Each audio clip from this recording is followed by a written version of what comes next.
En la primera ronda.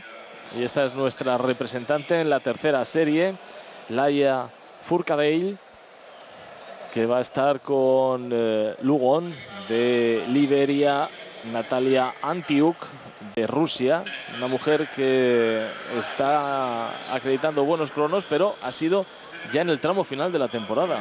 Hasta esos instantes estaba haciendo más liso que obstáculos, pero dio con la tecla en Tula exactamente, y con esos 54-19 puso las cosas en su sitio. Michelle Carey.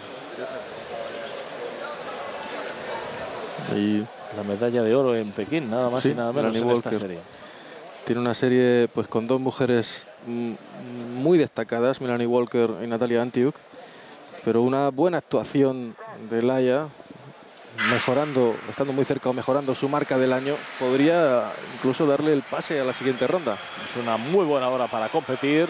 Ya contábamos ayer alguna que otra historia de actuaciones rompiendo leyendas urbanas de la imposibilidad de hacer grandes marcas a según qué horas del día. Recuerden, Laia va por la calle número 2.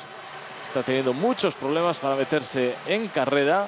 Ha sido incluso superada por la atleta de Liberia, Luong, una mujer que tiene casi 2 segundos respecto a Laia de ventaja. Entra en primera posición Melanie Walker y Natalia Antiuk, que se van solas en busca de una clasificación muy sencilla para la siguiente ronda. Sigue la irlandesa Michelle Carey, también la británica Shakes, y estas parece que han sido las protagonistas, las que pasan de forma directa a la siguiente ronda sin problemas. 50 mujeres.